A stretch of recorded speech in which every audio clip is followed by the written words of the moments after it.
तो दोस्तों आज हम राजस्थान जीके के 50 इम्पोर्टेंट प्रश्नों के बारे में बात करेंगे और ये सभी प्रश्न राजस्थान सीईटी 12th लेवल एवं ग्रेजुएशन लेवल दोनों के लिए बहुत ही ज़्यादा हेल्पफुल प्रश्न हैं और ये सभी प्रश्न बहुत बार रिपीट भी हो चुके हैं, इसलिए वीडियो में आप अंत तक ज़रूर बने रहे। तो चलो वीडियो को शुरू करते हैं।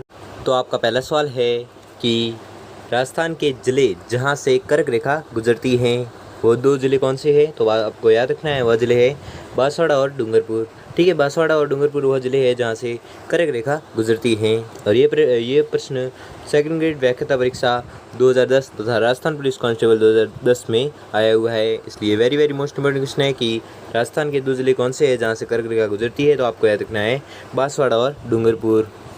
अगला सवाल है कि अरावली पर्वत श्रृंखला की दूसरी सबसे ऊंची चोटी कौन सी है? तो आपको याद रखना है वह चोटी है शेर। ठीक है, शेर चोटी है जो अरावली पर्वत श्रृंखला की दूसरी सबसे ऊंची चोटी मानी जाती है। ठीक है, तो मैं नीचे बताता हूँ कहाँ पर आंसर। हाँ, ये रहा। ठीक है, शेर चोटी है जो अरावली पर्वत श्रृंखला की दूसरी सबसे ऊंची चोटी मानी जाती है और ये राजस्थान पुलिस कांस्टेबल परीक्षा 2013 तथा रीट लेवल सेकंड परीक्षा 2011 में आया हुआ है प्रश्न। ठीक है, सभी प्रश्न बहुत ही महत्वपूर्ण प्रश्न है, इसलिए वीडियो को आप जरा भी स्किप न करें। ठीक है, और इसकी ऊंचाई की बात करें तो ऊंचाई है 1597 किलोमीटर। ठीक है, किसकी? शेर चोटी की। अगला सवाल है कि उदयनाथ पर्वत राजस्थान के किस ज़िले में स्थित है? तो आपको याद रखना है यह स्थित है अलवर ज़िले में। ठीक है, अलवर ज़िले में कौन सा पर्वत स्थित है? तो आपको याद रखना है उदयनाथ पर्वत स्थित है कहाँ पर? अलवर ज़िले में। और ये आया हुआ है प्रश्न का राजस्थान पुलिस कांस्टेबल परीक्षा 2013 में आया हुआ है। ठीक है, अगला सवाल है कि थार मरुस्थल का विस्तार किन राज्यों तक हुआ है? तो आपको याद रखना है यह हुआ है राजस्थान, पंजाब, गुजरात, हरियाणा, इन 4 ज़िलों से थार मरुस्थल का विस्तार हुआ है। तो दोस्तों यह भी आया हुआ है राजस्थान पुलिस कांस्टेबल परीक्षा 2013 में प्रश्न पूछा गया था। ठीक है, अगला सवाल है कि अरावली पर्वतमाला दक्षिण पश्चिम में राजस्थान के किस जिले से प्रारंभ होकर उत्तर पूर्व जाती हैं? तो आपको याद रखना है यह जाती हैं सिरोही तक। ठीक है, किस ज़िले की ओर जाती है? तो किस ज़िले से होकर उत्तर पूर्व जाती है? तो यह सिरोही ज़िले से होकर प्रारंभ होकर उत्तर पूर्व जाती हैं। कौन सी पर्वतमाला? तो आपको याद रखना है अरावली पर्वतमाला। ये भी प्रीवियस एग्जाम में पूछा गया था। अगला सवाल है कि बांसवाड़ा और डूंगरपुर के मध्य के भूभाग को किस नाम से जाना जाता है? तो आपको याद रखना है यह जाना जाता है मेवल नाम से। ठीक है, मेवल नाम से जाना जाता है किस भूभाग को? बांसवाड़ा और डूंगरपुर के मध्य के भूभाग को जाना जाता है किस नाम से? मेवल नाम से जाना जाता है। अगला सवाल है कि मावठ क्या है? मावठ क्या है? तो आपको याद रखना है राजस्थान में शीत ऋतु में होने वाली वर्षा मावठ कहलाती है। ठीक है, तो मावठ क्या है? तो आपको याद रखना है राजस्थान में शीत ऋतु में होने वाली वर्षा है जो मावठ कहलाती है। अगला सवाल है कि निम्नलिखित में से किस ज़िले की सीमा पाकिस्तान से नहीं मिलती है? तो आपको याद रखना है जोधपुर ज़िले की सीमा है जो पाकिस्तान से नहीं मिलती है। ठीक है, किस ज़िले की सीमा नहीं मिलती है? तो जोधपुर ज़िले की सीमा किससे नहीं मिलती है? तो आपको याद रखना है पाकिस्तान से नहीं मिलती है। अगला सवाल है कि राजस्थान का सर्वोच्च पर्वत शिखर गुरु शिखर किस ज़िले में स्थित है? तो आपको याद रखना है गुरु शिखर स्थित है सिरोही ज़िले में। ठीक है, कौन सा पर्वत शिखर? तो आपको याद रखना है गुरु शिखर पर्वत शिखर। और कहाँ पर स्थित है? सिरोही ज़िले में। अगला सवाल है कि निम्न में से किस ज़िले की सीमा मध्य प्रदेश से नहीं लगती है? तो आपको याद रखना है वह ज़िला है डूंगरपुर ज़िला। ठीक है, डूंगरपुर ज़िला वह ज़िला है जिसे मध्य प्रदेश की सीमा नहीं लगती है। अगला सवाल है कि निम्न में से कौन सा शहर जयपुर से अधिक दूरी पर स्थित है? तो आपको याद रखना है वह ज़िला है या वह शहर है उदयपुर। ठीक है, उदयपुर शहर है जो जयपुर से अधिक दूरी पर स्थित है। अगला सवाल है कि मध्य प्रदेश राज्य के साथ राजस्थान राज्य के कितने ज़िलों की सीमा रेखा से जुड़ी हैं? तो आपको याद रखना है यह जुड़ी हैं 9 ज़िलों से।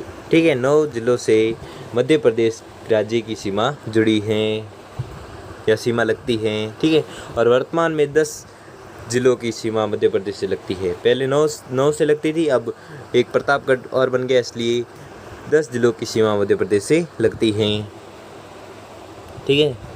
अगला सवाल है कि निम्न में से कौन सा किला अरावली पर्वतमाला में स्थित नहीं है? तो आपको याद रखना है यह है गागरोन। ठीक है, गागरोन का किला है जो अरावली पर्वतमाला में स्थित नहीं है। अगला सवाल है कि राजस्थान की स्थलीय सीमा कितने राज्यों को स्पर्श करती है? तो आपको याद रखना है यह स्पर्श करती है 5 राज्यों को। ठीक है, राजस्थान की स्थलीय सीमा कितने राज्यों को स्पर्श करती है? तो आपको याद रखना है 5 राज्यों को स्पर्श करती है। कौन? राजस्थान की स्थलीय सीमा।